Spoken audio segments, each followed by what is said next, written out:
Desa Lady Eboshi. Kaisar menyuruh Lady Eboshi berburu Dewa Binatang Gunung. Namun juga ingin merebut desanya.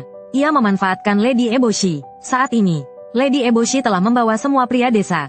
Sementara para wanita berjuang mati-matian melawan serangan samurai. Pemuda itu berjanji akan menemukan Lady Eboshi dan memberitahunya. Namun saat ia tiba di medan perang, yang ia lihat hanyalah tumpukan mayat babi hutan yang terbakar. Ternyata kawanan babi hutan telah kalah. Namun manusia juga mengalami kerugian besar. Pemuda itu melihat seekor dewa serigala tertimbun mayat babi hutan. Ia pun membantunya mencari San. Saat itu, San sedang membawa dewa babi hutan yang terluka parah untuk meminta bantuan penyembuhan dari dewa binatang gunung. Namun Lady Eboshi dan biksu mengikuti mereka diam-diam. Mereka diam-diam memanfaatkan San sebagai pemandu jalan. Namun karena luka yang terlalu parah, dewa babi hutan tumbang. Biksu itu menyuruh anak buahnya memakai kulit babi hutan. Dewa babi hutan mengira mereka adalah rekannya, yang kembali dari dunia kematian. Ia bersemangat dan bangkit kembali. Tanpa memedulikan lukanya, ia menghancurkan bebatuan dan pohon di sepanjang jalan. Berharap bisa menemukan dewa binatang gunung untuk menghidupkan kembali rekannya. Namun ketika tenaganya habis, orang-orang yang menyamar sebagai babi hutan mulai menyerangnya. Dewa babi hutan mengeluarkan raungan kesakitan. Ia akhirnya sadar bahwa mereka bukan rekannya. Diliputi oleh kebencian, kekuatan kutukannya pun muncul. Tubuhnya mulai dipenuhi tentakel hitam.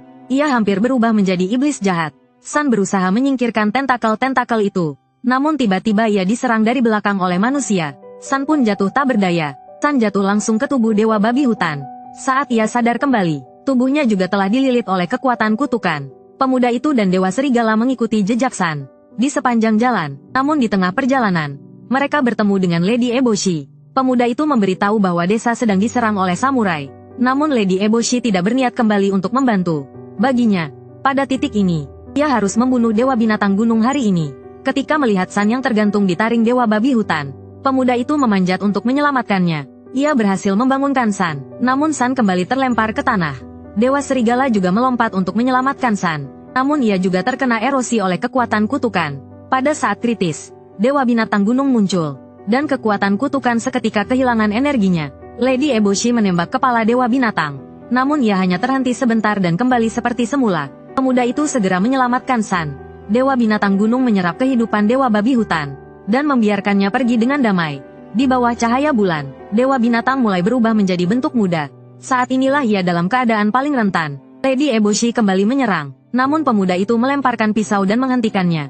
Saat ia ingin menyerang lagi, dewa binatang hanya menatapnya, dan tiba-tiba api di tangannya berubah. Api itu mulai ditumbuhi tanaman hijau. Namun Lady Eboshi tetap berhasil menembak kepala dewa binatang gunung.